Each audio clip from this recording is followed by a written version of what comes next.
Science class का ये अगला पार्ट लेकर हम हाजिर है और इससे पहले हम का पार्ट आपको पूरा कंप्लीट करा चुके हैं और ये साइंस का क्वेश्चन यहाँ बहुत सारा रिकॉल होगा। यहाँ पे देख लीजिए आपको बहुत सारे यहाँ पे लिखित आपको मतलब मिला हुआ है जो कि वीवीआई है और इसके अलावा जो मौखिक हम मतलब बोल देंगे वो सारे के सारे वीवीआई होंगे और इस सारे टॉपिक से आपसे एग्जाम में क्वेश्चन आएंगे तो याद रखिएगा छूटेगा ही नहीं। तो यहाँ से अक्सर क्वेश्चन भी आते ही रहते हैं। अगर मेरे आप चैनल पे नए हैं तो प्लीज़ मेरे चैनल को सब्सक्राइब कीजिए और चलिए अब बिना समय को गवाए हुए हम लोग सीधे क्वेश्चन के ऊपर आते हैं।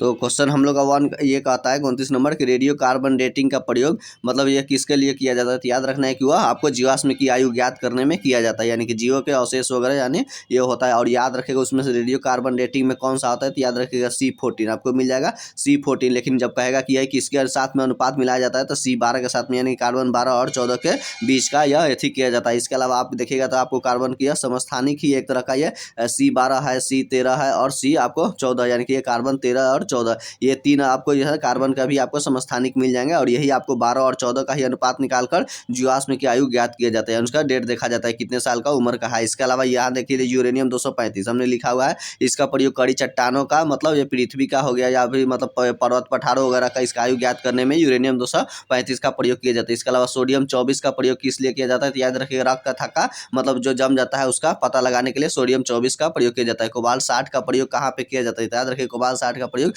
कैंसर के उपचार में प्रयोग किया जाता है। और ये और एक चीज़ है यहाँ पे आयोडीन 131 हम लिखे होता है, आयोडीन 131 वाला में याद रखेगा ये आपका कहाँ गया, यानी थायराइड ग्रंथि यानी कि जो थायराइड घेंगा हो जाता है आपको गर्दन में तो उसका पता लगाने में इसका प्रयोग किया जाता है, पता नहीं बल्कि उपचार में किया जाता है आयोडीन 131 का। इसके अलावा यहाँ पे देख लीजिए आयरन 59 है, यानी कि आपका लोहा ये आपका 59 हो गया, यानी कि इसका प्रयोग कहाँ किया जाता है तो शरीर में आपका खून की कमी हो जाती है, यानी कि एनीमिया हो जाता है रोग, उसकी कमी का मतलब उपचार में इसका प्रयोग किया जाता है। तो ये सारे क्वेश्चंस आपको यहाँ से रिकॉल हमने जो भी वीवीआई था हमने बना दिया। जीवाश्म के लिए आपको कार्बन डेटिंग का प्रयोग है, यूरेनियम ये कड़ी चट्टानों के लिए सोडियम 24 रक्त कथा का, कोबाल्ट 60 कैंसर के लिए, आयोडीन 153 थायराइड ग्रंथि के लिए और आयरन ये 26 आपको लोहा वगैरह इस सब चीज का यानी कि एनीमिया रोग का पता लगाने के लिए। तो यहाँ पे हमने देखा कि आपको कितना सारा रिकॉल क्वेश्चन कराए जो कि सभी वीवीआई था और आप जितना मतलब खुद से नहीं कर सकते रिकॉल उससे उतना कम समय में उससे ज्यादा हम आपको रिकॉल यहाँ पे कराते हैं। तो चलिए अगला क्वेश्चन की ओर बढ़ते हैं। अगला क्वेश्चन हम लोग करता है सूर्य के विकिरणों का कौन सा भाग हमारा सोलर कुकर को गर्म करता है तो याद रखेगा वह इंफ्रारेड किरण करता है, जिससे हम लोग क्या कहते हैं उसे अवरक्त कहते हैं। अवरक्त इसको किरण कहा जाता है। इसकी खोज हर्शेल नामक व्यक्ति ने किया हुआ था। इसका तरंगधर जो होता है याद रखिएगा वह लाल रंग के तरंगधर से ज्यादा ही होता है अवरक्त किरण का। अवरक्त किरण से भी ज्यादा आपको याद रखिएगा वह लघु रेडियो तरंग का जो होता है जिसकी हर्ज ने किया होता है उससे ज्यादा आपको दीर्घ रेडियो तरंग यानी जिसे हम लोग रेडियो तरंग के नाम से जानते हैं। और यहाँ पे अब देख लीजिए चूंकि यहाँ सोलर कुकर है तो सोलर कुकर पर में कौन सा दर्पण रहता है तो याद रखिएगा आपको अवतल दर्पण रहता है। अवतल दर्पण को हम लोग अभिसारी दर्पण भी कहते हैं। कौन सा अभिसारी दर्पण भी कहते हैं। चूंकि यहाँ सूर्य से आ रहा है प्रकाश की किरण जो कि इंफ्रारेड किरण के रूप में, तो याद रखिएगा प्रकाश की ऊर्जा को किस रूप में बदल जाता है तो ऊष्मा ऊर्जा में बदल जाता है और यही ऊष्मा से आपको क्या होता है कि आपको सोलर कुकर पे आपका खाना बन जाता है। इसके अलावा आप यहाँ पे देखिएगा चूंकि सूर्य से किरण जो प्रकाश आती है तो याद रखिएगा किस विधि द्वारा पृथ्वी पर आती है तो विकिरण विधि द्वारा आती है। वो अभी कौन सा एथी से आता है तरंग के रूप में आता है तो याद रखिएगा लघु रेडियो तरंग के रूप में आता है। किसमें लघु रेडियो तरंग के रूप में आता है पृथ्वी पर और यहाँ से पृथ्वी से टकरा कर रात में दिन में आता है लघु रेडियो तरंग के रूप में और रात में जब यहाँ से परावर्तित होता है तो याद रखिएगा वो किस रूप में जाता है तो दीर्घ रेडियो तरंग के रूप में जाता है। जिस यही दीर्घ रेडियो तरंग हम लोग को पृथ्वी को क्या करता है कि उष्मा देकर इसको गर्म करता है, क्योंकि वहाँ पर वही मंडल वगैरह जो CO2 वगैरह रहता है इसको रोक लेता है। तो रोक लेता है ये दीर्घ रेडियो तरंग के कारण ही पृथ्वी हमारा क्या रहता है कि गर्म रहता है। तो आता है लघु रेडियो तरंग के रूप में, जाता है दीर्घ रेडियो तरंग के रूप में और किस विधि द्वारा आता है तो याद रखना है कि विकिरण विधि द्वारा। और ये सोलर कुकर इंफ्रारेड वगैरह हमने आपको बता दिया। यहाँ परावैंगनिक किरण है तो आप जानते हैं इसकी वजह से आपको क्या हो जाता है कि स्किन कैंसर हो जाता है, यानी कि आपको यह परावैंगनिक किरण है जो कि आपको हम लोग को ओजोन परत से हमें यह रक्षा, ओजोन परत ही हमको परावैंगनिक किरणों को रोकती है और ओजोन परत जो होती है समताप मंडल में पाया जाता है उसके डॉप्शन से इकाई से हम लोग को ओजोन परत की ज्ञात किया जाता है। और ये आपको परावैंगनिक का रिटर्न हो गया, इंफ्रारेड का आपका कौन सा हो गया तो हर्शेल हो गया। और यहाँ पे चूंकि अवतल दर्पण का था तो और उपयोग देख लीजिए सोलर कुकर के अलावा अवतल दर्पण का प्रयोग रोगियों के मतलब यह कान हो गया, उसके अलावा नाक हो गया, कान नाक और गला ये सब के भी उपचार में प्रयोग किया जाता है। इसके अलावा हजामती दर्पण में भी आपको प्रयोग किया जाता है। हजामती दर्पण में कब प्रयोग किया जाता है जब वस्तु यहाँ पे याद रखिएगा फोकस और ध्रुव के बीच में, फोकस और ध्रुव के बीच में रखा जाता है। वही स्थिति क्या होता है कि अवतल दर्पण के पीछे प्रतिबिंब बनाता है, आभासी बनाता है, बड़ा बनाता है और यही स्थिति होता है जब हजामती दर्पण में यानी कि दाढ़ी बनाते समय उसका अवतल दर्पण का प्रयोग किया जाता है। और जबकि उत्तल दर्पण का प्रयोग आप जानबे करते हैं उसको साइड मिरर के रूप में हम लोग गाड़ियों में प्रयोग करते हैं। तो और इसके अलावा सूर्य में याद रखिएगा ये सूर्य में क्या सी होती है तो नाभिकीय शल्य नाभिक्रिया होती है। और अभी नस्ल यानी इसमें क्या होता है कि हाइड्रोजन किस में बदल जाता है, तो हीलियम में बदल जाता है। कितने हाइड्रोजन, तो 4 हाइड्रोजन मिलकर एक हीलियम के नाभिक का निर्माण करता है। और याद रखिएगा सूर्य हमारा क्या है, एक तरह से तारा ही है, और सूर्य चमकता है किस विधि द्वारा, तो अपवर्तन विधि द्वारा चमकता है। और इसके अलावा सूर्य का सतह का तापमान आपका 6000 ये आपको याद रखिएगा डिग्री सेल्सियस होता है। केंद्र का तापमान कितना होता है, तो 15 मेगा डिग्री सेल्सियस होता है। और सौर मंडल का प्रधान हम लोग का कौन होता है, तो सूर्य ही होता है। और सूर्य भी अपना घूर्णन चक्कर लगाता है, याद रखिएगा। वो किधर लगाता है, तो आपको हम लोग का किधर से, पूरब से पश्चिम की ओर चक्कर लगाता है। बाकी सभी ग्रह वगैरह आपको पश्चिम से क्या करते हैं, पूरब की ओर चक्कर लगाते हैं। लेकिन शुक्र हो गया और आपका अरुण ग्रह हो गया यानी कि यूरेनस हो गया, ये दो आपको विपरीत चक्कर लगाते हैं, यानी पूरब से पश्चिम की ओर। यहाँ से हमने देखा कि आपको बहुत सारे क्वेश्चंस को हमने रिकॉल कराया। चलिए नेक्स्ट क्वेश्चन की ओर बढ़ते हैं हम लोग के। तो सूर्य ताप के केल्विन स्केल में जल का क्वथनांक कितना होता है, तो याद रखिएगा वो 373 केल्विन होता है। तो यहाँ पे, और इसके अलावा क्योंकि क्वथनांक जल का सेल्सियस में कितना होता है, 100 डिग्री सेल्सियस होता है। तो उसमें क्या करता है कि जिसमें जोड़ा जाता है, क्योंकि जब आप सी बराबर यहाँ देखिएगा यह केल्विन यानी कि के माइनस 273 बाटा क्या मतलब ये 273 ये होता है। तो इधर की तरफ देखेंगे तो सी डिग्री यानी डिग्री सेल्सियस प्लस 273 यानी कि 273 या 100 हो गया। तो इस तरह से आपका क्वथनांक पूछ दिया तो आपको 373 केल्विन होता है। और अगर उसका हिमांक पूछ देगा तो हिमांक में तो याद रखिएगा आपको हिमांक 273 मतलब यह आपको कितना होता है कि केल्विन होता है। तो ये साथ ही साथ याद रखना होगा। इसके अलावा यहाँ पे हमने सारे मतलब एक दूसरे से बदलने के लिए कन्वर्ट किया हुआ हमने आपको लिख दिया। सेल्सियस में सी बराबर बटा 5 बराबर एफ माइनस 32 बटा 9 बराबर के माइनस 273 के 273 बटा 5 बराबर रीमर बटा 4 होता है। तो ये सारे के सारे आपको एक दूसरे से कन्वर्ट करने में आपको काफ़ी सहायता करता है। और -40 डिग्री ऐसा एक तापमान होता है, याद रखिए 40 डिग्री जो फ़ारेनहाइट और सेल्सियस इस तापमान पर क्या होता है कि समान होते हैं। इसके अलावा ताप को हम लोग नॉर्मल रूप से ऐसा ही मात्रक में केल्विन में मापते हैं। और अगर यही ऊष्मा को कह देगा तो याद रखिएगा ऊष्मा को हम लोग किस में मापते हैं, तो कैलोरी में मापते हैं। जबकि एक कैलोरी मीटर होता है। तो कैलोरी मीटर किसका बना होता है, तो तांबा का बना हुआ होता है। देखिए यहाँ पे हमने लिख दिया कि कैलोरी मीटर किसका बना होता है, तो तांबा का बना हुआ होता है। और यहाँ पर टेम्परेचर वगैरह हमने बता दिया। और एक -273 डिग्री से 0.15 डिग्री सेल्सियस होता है। इसे परम शून्य तापमान कहा जाता है, या फिर इसको बोस आइंस्टाइन कंडेंसेट यानी कि बीईसी बोस आइंस्टाइन कंडेंसेट भी यही तापमान होता है। -273 डिग्री सेल्सियस को ही कहा जाता है। तो ये सारे क्वेश्चंस यहाँ से हमने आपको रिकॉल कराया। ये सभी क्वेश्चंस आपको याद रखना होगा, क्योंकि अक्सर एग्जाम में ये सब सारे क्वेश्चन से पूछे जाते हैं। आप ये अंदाजा लगाते हैं कि साधारण क्वेश्चन वन लीनियर आ जाएगा, नहीं, उससे रिलेटेड ही क्वेश्चन आते हैं। जो पढ़ के जाते हैं अक्सर वो आपको देखिएगा कि एग्जाम में नहीं आएगा, उससे रिलेटेड ही क्वेश्चन आते ही रहते हैं जो आपका छूट जाता है। चलिए अगला क्वेश्चन की ओर बढ़ते हैं। ये सबसे कठोरतम धातु कौन सा है, तो धातु पूछा गया इसलिए याद रखिए कौन सा है, तो प्लेटियम हो, ये धातु के रूप में हो गया। अगर यही पूछता कि कठोरतम आपको पदार्थ कौन सा है, याद रखिएगा आपको यही पदार्थ अगर पूछा जाता तो कौन सा हो जाता, तो हीरा हो जाता है। सबसे कठोरतम पदार्थ में तो हीरा हो गया, धातु में पूछा गया तो आपका प्लेटिनम हो गया। इसके अलावा आप चलिए तो आपको कठोरतम पूछ दिया, उसके अगर मुलायम पूछ दे तो क्या करिएगा, मुलायम में अगर धातुओं में तो याद रखिएगा तो ये मुलायम में आपको याद कौन सा रखना होगा, तो सोडियम रखना होगा, जिसे हम लोग आसानी से चाकू से भी काट देते हैं। तो ये आपको मुलायम धातु के रूप में हो गया। कठोर धातु में देख लिए, और जबकि द्रव के रूप में एक धातु रहता है तो याद रखिएगा वो कौन सा है, तो ब्रोमीन है, जो कि द्रव के रूप में रहता है, यानी कि यह अपवाद के रूप में आता है। क्योंकि सभी धातु क्या होते हैं कि कठोर होते हैं, याद रखिएगा, और ठोस होते हैं। और इसके अलावा उसमें मतलब उसकी क्वथनांक वगैरह भी उच्च रहता है। और धातुओं की पहचान बातम कक्षा में 1, 2, 3 इलेक्ट्रॉन रहते हैं, जबकि अधातु यानी कि नॉन मेटल की पहचान है बातम कक्षा में 5, 6 और 7 इलेक्ट्रॉन आपको मिलेंगे। चलिए और यहाँ से कुछ क्वेश्चंस में हम लोग देख लेते हैं। जैसे ये टंगस्टन है, तो यह विद्युत बल्ब में इसका प्रयोग किया जाता है, इसका संकेत W होता है। और ये टंगस्टन इस नाइक्रोम के तार वगैरह जो सब बना रहता है वो टंगस्टन का ही रहता है। विद्युत हीटर जो होता है वह टंगस्टन का बना होता है। जो विद्युत बल्ब वगैरह ये सब रहता है तो सॉरी जो हीटर होता है ना, तो वह नाइक्रोम का बना होता है। जबकि विद्युत बल्ब वगैरह ये सब फिलामेंट जो होता है वह टंगस्टन का बना होता है। और टंगस्टन का संकेत W होता है। और याद रखना है कि ये टंगस्टन लगभग 3500 से लगभग 3600 डिग्री सेल्सियस पे यह क्या होता है कि मतलब यह गल जाता है। इसके अलावा यहाँ पर देख लीजिए हमने आपको लिखा हुआ है सोना। तो याद रखिए सबसे तन्य धातुओं में सबसे तन्य अगर कौन सा है तो आपको सोना ही मिलेगा। आपको यह मतलब आपको बाल से भी पतला इसको खींचा जा सकता है। इसके अलावा सोना की अगर बात करेंगे अयस्क में, तो आपको याद रखिएगा काल्वेराइट और सिल्वेनाइट भी होता है। और काल्वेराइट का सूत्र होता है AuTe2 होता है। आपको ये चीज़ याद रखना होगा। इसके अलावा सोना उत्पादन में देखिएगा तो अभी चीन आपको प्रथम स्थान पे मिलेगा। और भारत में याद रखिएगा तो उसका कौन सा राज्य है, तो कर्नाटक। कौन सा है, तो कर्नाटक आपको मिलेगा राज्य प्रथम स्थान पे। यह है यानी कि कोलार गोल्ड फील्ड यानी KGF आपने मूवी देखा, यानी कोलार गोल्ड फील्ड, गोल्ड मतलब सोना से संबंधित है। और उसी तरह से अगर बिहार में बात करेंगे तो आपको जमुई कौन सा होगा, तो जमुई जिला आपको सोना के उत्पादन में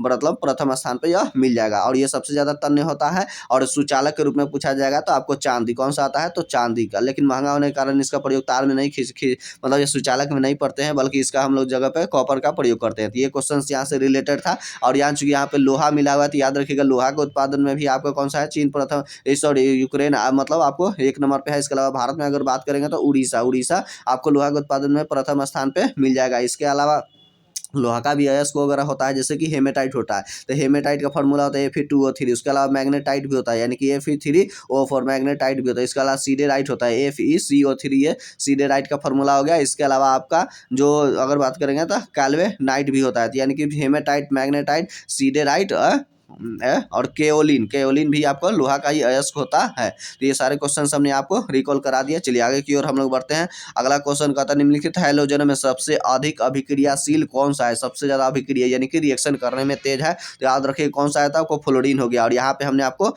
लिख दिया है, तो यहाँ पे आप देख लीजिए, हमने चूंकि यह 17 वर्ग का है, कौन सा है 17 वर्ग को ही रखा जाता है, जिसको हैलोजन ग्रुप कहा जाता है। और 17 में आपको याद रखिएगा कौन कौन से आते हैं, तो याद रखिएगा उसमें से मुख्य रूप से आपको याद 17 में ऊपर में फ्लोरीन हो गया, उसके बाद में आपको कौन सा हो गया, क्लोरीन हो गया, क्लोरीन के बाद ये आपका ब्रोमीन हो गया, और उसके बाद आयोडीन हो गया। उसके अलावा सबसे नीचे में आपको स्टैटिन हो गया, यानी कि आपको AT आपका स्टैटिन हो गया, यानी कि फ्लोरीन, क्लोरीन, ब्रोमीन, आयोडीन और स्टैटिन। यानी कि ऊपर से नीचे आने पर अभिक्रियाशीलता क्या होती है कि घटती है, क्या होती है आपका कि घटते जाती है। लेकिन जब नीचे से हम लोग ऊपर जाते हैं तो क्या होता है कि बढ़ते जाता है। इसीलिए सबसे ज्यादा अभिक्रियाशील फ्लोरीन, उससे कम क्लोरीन, उससे कम ब्रोमीन, उससे कम आयोडीन, उससे कम स्टैटिन, यही 17 वाला को हैलोजन को कहा जाता है। और यहाँ एक चीज को याद रखेगा, यह अभिक्रियाशील पूछा है और सबसे अधिक इलेक्ट्रॉन बंधुत्व की बात कर देता है, तो बंधुत्व में याद रखिएगा सबसे अधिक आपको कौन सा हो जाता है, तो क्लोरीन हो जाता है। ये चीज क्वेश्चन आपको यहाँ रखना होगा, थोड़ा सा यहाँ उल्टा हो जाता है। इसके अलावा अगर हम लोग यहाँ पे जो हैलोजन में देखेंगे तो ये देखिए आपका फ्लोरीन और क्लोरीन ये कैसा हो गया, द्रव गैस के रूप में रहता है। कैसा रहता है, दो ऊपर वाला, यानी कि ये गैस होता है। इसके अलावा ब्रोमीन और आयोडीन आपको क्या, ब्रोमीन आपका द्रव के रूप में हो गया, ब्रोमीन द्रव के रूप में रहता है। और आयोडीन और स्टैटिन आपका ये क्या रहता है, तो याद रखना ये आपको है। तो ये गैस हो गया, द्रव हो गया, तो ये आपको ठोस के रूप में रहता है। किस रूप में रहता है, तो ठोस में रहता है। तो इसलिए याद रखिएगा, पूछता है कि हैलोजन में से 5 में से कौन कौन से गैस है, तो फ्लोरीन और क्लोरीन आपको गैस हो गया, ब्रोमीन आपका द्रव हो गया, आयोडीन स्टैटिन आपको ठोस अवस्था में ये मिलता है। और हैलोजन वर्ग का है। तो हमने यहाँ पे जो भी क्वेश्चन था हमने आपको रिकॉल वगैरह आपको करा दिया। और यहाँ पे ब्रोमीन याद रखिएगा, तो ये लगभग लाल और भूरा रंग का यह द्रव के रूप में रहता है, जो कि एक धातु ही है, याद रखना है। सॉरी, धातु नहीं बल्कि यह अधातु है, जो कि ब्रोमीन है, ये भी एक द्रव अवस्था में ही रहता है। जबकि धातुओं में एक याद रखिएगा, तो आपको कौन सा हो गया, तो पारा, यानी कि पारा ये आपको क्या रहता है कि द्रव अवस्था में रहता है, जबकि पारा चालन विधि द्वारा क्या होता है कि गर्म होता है। तो यहाँ से हमने आपको प्रयोग करा दिया। तो आपने जानता है कि आयोडीन हमारे घेंगा वगैरह के उपचार में प्रयोग होता है। क्लोरीन आपको मतलब ये आपको ब्लीचिंग करने में, रंग वगैरह फूलों का रंग उड़ा देता है, पानी को शुद्ध करने में भी क्लोरीन का प्रयोग किया जाता है। और ये देखिए फ्लोरीन यानी फ्लोराइड की अधिकता होने से दंत क्षय वगैरह होने आपको लगता है। तो ये सारे क्वेश्चन हमने आपको याद रिकॉल करा दिया। यहाँ पे 17 वाला वर्ग वाला यानी कि हैलोजन को, और 18 वाला को अक्रिय गैस कहा जाता है, या फिर इनर्ट गैस इसको कहते हैं, या जीरो वर्ग के रूप में भी इसको जानते हैं। तो चलिए अगला क्वेश्चन की ओर हम लोग बढ़ते हैं। तो अगला क्वेश्चन कहता है कि हम लोग का बॉक्साइड का रासायनिक नाम क्या है। तो याद रखना ये बॉक्साइड हमारा क्या है, एल्युमिनियम का ही अयस्क है। और बॉक्साइड का फॉर्मूला की अगर बात करेंगे तो Al2O3 2H2O होता है, यानी कि आपका यहाँ पे हम लिखे हुए हैं चूंकि अंदर की तरफ में, तो चलिए लिख देते हैं, यानी कि Al2O3 आपको यहाँ पे 2H2 है, यानी कि 2 जल रहेगा ही रहेगा। तो इस तरह से आपका क्या हो गया कि बॉक्साइड हो गया। और बॉक्साइड किसका अयस्क है, तो याद रखना है कि एल्युमिनियम का ही अयस्क है। और बॉक्साइड उत्पादन में आपको उड़ीसा प्रथम स्थान पे मिलेगा। अब चलिए यहाँ इससे जुड़े हुए और भी क्वेश्चन आपको फॉर्मूला में आपको रिकॉल कराते हैं। जैसे कि आपको देखिए, ये आपको Al2O3 यहाँ पे 2H2 है, तो यहाँ पे क्या हो गया कि 2 जल है। ये आपको क्या होगा, उसी को कहा जाता है कि हेमी, मतलब इसको hydrate aluminium oxide, hydrate aluminium के ऑक्साइड कहा जाता है, ये बॉक्साइड वाला को। अगर यहाँ पे हम लोग 2 जल के बजाय अगर हम 1 जल कर देंगे, याद रखिएगा यहाँ पे 1H2 है, यानी कि सिर्फ H2O लिख देंगे, तो याद रखिएगा इसका क्या होता है कि इसका नाम अलग हो जाता है। तो और ये अलग मतलब होता है। और एक इसको क्या कहा जाता है, केल्सोफार कहा जाता है। इसके अलावा अगर बात करेंगे यहाँ पे मतलब जल हटा देंगे, तो ऐसे में खाली Al2O3 रख देंगे, तो इसका फार्मूला याद रखिएगा क्या हो जाता है, आपको कोरंडम हो जाता है। कोरंडम के अलावा इसके अलावा करायोलाइट भी एल्युमिनियम का ही अयस्क होता है, करायोलाइट, यानी कि Na3AlAlF6 आपको क्या होता है, ये करायोलाइट का ही अयस्क होता है। ये करायोलाइट ये सोडियम का ही अयस्क है। इसके अलावा आपको एल्युमिनियम का भी अयस्क है, ये साथ साथ आपको याद रखना होगा। और चूंकि हमने आपको बताया कि जब 2H2O होगा, यानी कि 2 जल होगा मतलब एल्युमिनियम के ऑक्साइड में, यानी कि Al2O3, यानी कि Al2O2H2O, तो ये तो आप बॉक्साइड का ही जानिए लीजिए। और 1H2O रहेगा, यानी कि सिर्फ जल रहेगा यहाँ पर, यानी कि H2O H2O यानी सिर्फ जल होगा तो उसको डाईस्पोर के नाम से जाना जाता है। तो यहाँ पे हमने आपको लिख दिया है कि यानी सिर्फ H2O तो डाईस्पोर कहा जाता है। तो इस तरह से आपको तीनों रिकॉल रखना होगा, सिर्फ एल और जिसको। तो चलिए, तो यहाँ पे Al2O3 तो ये आपका कोरंडम हो गया। जैसे ही इसमें एक जल डाल दिए तो ये डाईस्पेयर हो गया। ऐसे ही 2 जल यहाँ पे जल बना दिए तो ये आपको क्या होगा कि आपको बॉक्साइट बदल गया। तो यहाँ इससे रिलेटेड 3 क्वेश्चन था, हमने आपको रिकॉल कराया। ये सब सारे क्वेश्चन आपको याद रखना होगा। और याद रखना है धातुओं में ये एल्युमिनियम ही एक ऐसा है, एल्युमिनियम धातुओं में एक ऐसा है जो ऑक्साइड उभयधर्मी बनाता है। क्या बनाता है आपको? तो उभयधर्मी बना देता है, यानी कि धातु अधातु दोनों जैसा इसमें बनाता है। और बाकी सभी धातुओं के ऑक्साइड आपको क्या बनाते हैं कि क्षारीय बनाते हैं। और सभी धातुओं का जंग वगैरह लगने पर याद रखिएगा कैसा होता है, तो कमजोर हो जाता है। क्या होता है कि कमजोर हो जाता है। लेकिन एल्युमिनियम ही एक ऐसा धातु है जो कि जंग वगैरह लगने पर याद रखिएगा क्या हो जाता है कि मजबूत बन जाता है। क्या होता है कि मजबूत बनता है। इसीलिए आपको देखिएगा कि एल्युमिनियम का मतलब बर्तन वगैरह से लेकर काफ़ी लंबा समय तक ये आपको टिकता है। तो ये सारे क्वेश्चन हमने आपको रिकॉल कराया। चलिए अगला क्वेश्चन की ओर हम लोग बढ़ते हैं। मोनाजाइट किसका अयस्क है? तो याद रखिएगा ये मोनाजोजाइट है वह थोरियम का अयस्क है। और इसके अलावा मोनाजाइट भी है। देखिए तो आपका ये मोनाजाइट हो गया, इसके अलावा थोरेनाइट हो गया और ऑलनाइट हो गया। ये 3 आपको अयस्क याद रखना होगा, मोनाजाइट, थोरेनाइट और ऑलनाइट। ये तीनों के तीनों आपको थोरियम का ही अयस्क है। और याद रखना होगा कि थोरियम कहाँ पे मिलता है भारत में, तो आपको कहाँ पे मिलता है, तो केरल में मिलता है। यहाँ पे हमने लिख दिया है कि केरल में मिलता है। अभी केरल में कहाँ से मिलता है, तो याद रखिए केरल के वो बालू में मिलता है, यानी कि मालाबार तटों पे आपको मिलता है काफ़ी ज़्यादा मात्रा में। तो ये आपको याद रखना होगा यहाँ से तीनों क्वेश्चन का। बाकी हमने आपको हेमेटाइट का फिर से लिख दिया है यहाँ पे फार्मूला, यानी कि हेमेटाइट में यानी कि हेमेटाइट Fe2O3 हो गया। मैग्नेटाइट तो यहाँ पे हो गया Fe3O4 हो गया। और एक याद रखिएगा आयरन पाइराइट्स भी होता है, यानी कि Fe2। इसे झूठा सोना या बेवकूफ़ों का सोना भी कहा जाता है आयरन पाइराइट्स को, यानी कि Fe2 को होता है। तो ये आपको यहाँ पे छूटा हुआ था। इसके अलावा हमने वो भी जो था यहाँ पर देखिए थोरेनाइट और ऑलनाइट हमने आपको याद कर दिया। जबकि जर्मेनियम और सिलिकॉन का प्रयोग याद रखिएगा, जर्मेनियम और एक होता है कि सिलिकॉन, इसका प्रयोग हम लोग अर्धचालक के रूप में प्रयोग करते हैं। तो चलिए अगला क्वेश्चन की ओर। यहाँ पे चूंकि लोहा है तो अगर यही लोहा का चूर्ण रहता, लोहा का चूर्ण याद रखिएगा, और अमोनिया को हैबर विधि बनाने में लोहा का चूर्ण का प्रयोग किया जाता है। उसी तरह से गर्म एल्कोहल से याद रखिएगा, एल्कोहल से एल्यूमिना व गर्म एल्यूमिना का प्रयोग किया जाता है ईथर बनाने के समय में। उसी तरह से क्लोरीन का डिकेन विधि होता है, उसी तरह से डिकेन विधि भी बनता है। इसके अलावा शीशा का समपक्ष विधि भी होता है जो कि सल्फ्यूरिक अम्ल बनाने का। ये सारे क्वेश्चन रहते हैं। तो चलिए हम लोग सीधे अगला क्वेश्चन की ओर बढ़ते हैं। कौन सा अधातु कमरे के तापमान पर याद रखिएगा द्रव अवस्था में रहता है? तो अधातु पूछ रहा है, यानी कि आपको नॉन मेटल में हो गया तो आपको ब्रोमीन रहता है जैसा कि बताया। और यही अधातु ना करके आपको सिर्फ धातु पूछता तो याद रखिए धातु में आपको पारा हो जाता है। क्या हो जाता है? आपको पारा हो जाता है। अब बात यहाँ पे चूंकि ब्रोमीन का है तो हम जैसे ऊपर बताया कि लाल और भूरा रंग का होता है। याद रखिएगा ब्रोमीन का परमाणु संख्या आपको कितना होता है, तो 35 होता है। तो याद रखना होगा ये सारे क्वेश्चन में। और अगर यहाँ पे और भी देख लीजिए, जैसे कि आपको हीलियम हो गया, तो हीलियम के खोजकर्ता में कौन है आपको, तो लोकियर है। और हीलियम ही एक ऐसा अपवाद है जो अक्रिय गैस है जिसके बातम कक्षा में 2 इलेक्ट्रॉन होते हैं। बाकी सभी के बातम कक्षा में आपको याद रखिएगा 8 इलेक्ट्रॉन होता है। तो यही पूछ जाता है सबसे हल्का अक्रिय गैस, तो आपको कौन सा हो जाएगा, तो ये हीलियम हो जाएगा। अक्रिय गैस पूछ देगा तो हीलियम। अगर यह अक्रिय गैस हटा के सिर्फ गैस पूछ दिया तो याद रखिएगा आपको हाइड्रोजन ही होगा सबसे हल्का में। और सबसे कुचालक के रूप में आपको याद रखिएगा हीलियम ही गैस है। हालांकि इसका हम लोग मतलब जैसे जैसे समुद्र के अंदर जाते हैं तो उस समय ऑक्सीजन के साथ साथ क्या करते हैं कि हीलियम ले लेते हैं, यानी कि गहराई में जाते हैं तो ये हीलियम का प्रयोग कर लेते हैं, उसके सिलेंडरों में भरा हुआ रहता है। लेकिन यही अगर हम ऊंचाई पर जाएंगे तो ऊंचाई पर जाने के साथ ऑक्सीजन के साथ साथ आपको हीलियम न ला कर रखिए, आपको नाइट्रोजन लेना होगा। तो ये आपको ऊंचाई पर चढ़ते समय ये सिलेंडरों में रहता है। पर्वतरोही वगैरह इसका प्रयोग करते हैं। और बाकी यहाँ पे देख लीजिए क्लोरीन है, तो क्लोरीन का डिकेन विधि जो होता है, क्लोरीन से को बनाने की जो एक डिकेन विधि होती है उसमें क्यूप्रक मतलब ऑक्साइड का प्रयोग किया जाता है। और चूंकि यहाँ पे और एक ऑप्शन में आपको फास्फोरस है, तो याद रखिएगा फास्फोरस में होता है पीला फास्फोरस। तो पीला फास्फोरस को कहाँ रखा जाता है, तो जल में रखा जाता है। और लाल फास्फोरस को माचिस वगैरह हम लोग बनाते हैं। और एक सफ़ेद फास्फोरस होता है, तो सफ़ेद फास्फोरस को याद रखिएगा इसको हम लोग किरोसिन के तेल में रखते हैं। किसमें रहते हैं, तो किरोसिन के आपको तेल में हम लोग इसको डुबो के रखा जाता है, क्योंकि यह वायुमंडल में स्वतः ही जलने लगता है। बाकी फास्फोरस वगैरह हमारा शरीर में भी चाहिए, यानी कि 1 से 2% इसकी मतलब मात्रा रहती है, क्योंकि यह फास्फोरस फास्फेट के रूप में रहती है शरीर में हमारा, क्योंकि वहाँ पे और दांतों में कैल्शियम वगैरह भी रहता है हड्डी में। तो ये CA3PO4O2 आपका ये आपका कैल्शियम फास्फेट, यानी कि जिसको ट्राई कैल्शियम फास्फेट भी कहा जाता है। ये हड्डी और दांतों में आपको क्या रहता है कि मतलब ये मौजूद रहता है। ये सारे भी क्वेश्चंस आपको याद रखना है। बाकी पेड़ पौधों वगैरह के लिए भी फास्फोरस वगैरह उसको आवश्यकता होती है।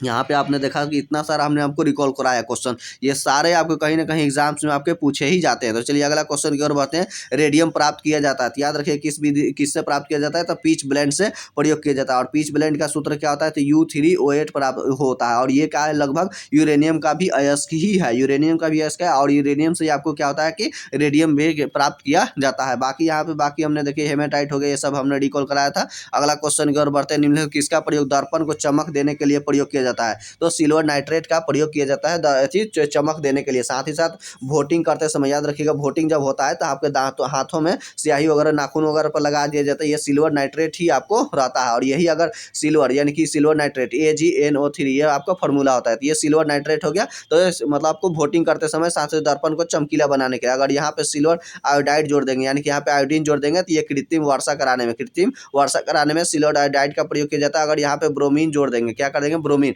तो सिल्वर ब्रोमाइड हो गया, तो इसका हम लोग फोटोग्राफी प्लेट वगैरह में इसका प्रयोग किया जाता है। और ये आपका क्या हो गया कि सिल्वर, तो सिल्वर का आपको याद रखिएगा Ag होगा, संकेत होता है और इसका मतलब 47 होता है, परमाणु संख्या होता है सीसा का। ये चांदी का होता है, यानी कि Ag का, सिल्वर का। अर्जेंटेनम इसका क्या होता है कि लैटिन नाम होता है। या सोडियम का याद रखिए, उसी तरह से लोहा का याद रखिएगा, इसका लैटिन नाम फेरम होता है। चलिए, तो ये सारे क्वेश्चन यहाँ पे हमने आपको रिकॉल करा दिया। चलिए अगला क्वेश्चन की ओर हम लोग बढ़ते हैं। तो सबसे अघातवर्धनीय धातु कौन सा है, तो याद रखिएगा धातु में अघातवर्धनीय यानी कि आपको कौन सा है, तो सोना, इसे बहुत चदरा बना सकते हैं। बाकी सोना का यस्क वगैरह हमने आपको बता ही दिया। और चूंकि यहाँ पे चांदी वगैरह, तो चांदी उत्पादन में याद रखिएगा आपको राजस्थान प्रथम स्थान पर मिलेगा। एल्युमिनियम यानी कि बॉक्साइड जो होता है, एल्युमिनियम का यस्क, वो भी उड़ीसा आपको प्रथम स्थान पर मिलेगा। बाकी सोना है, तो सोना में याद रखिएगा आपका देश है चाइना 1 नंबर पे है। और राज्य में अगर बात करेंगे भारत का, तो कर्नाटक प्रथम स्थान पे है। बिहार में अगर बात करेंगे तो जमुई आपका ये है। तो यहाँ से क्वेश्चन हमने जो भी था यहाँ पे रिकॉल कराया, और याद रखिएगा, और यह हमने यहाँ पे रिकॉल कराया। चलिए नेक्स्ट पार्ट लेकर आएंगे। अगर आप मेरे चैनल पे नए थे तो प्लीज़ मेरे चैनल को जरूर सब्सक्राइब कीजिए। और आपके वीडियो का टारगेट हम मतलब 20 लाइक का रखते हैं। तो चलिए मतलब इसको देखते हैं आप पूरा कर पाते हैं या नहीं। मिलते हैं अगला वीडियो के साथ में। जय हिंद।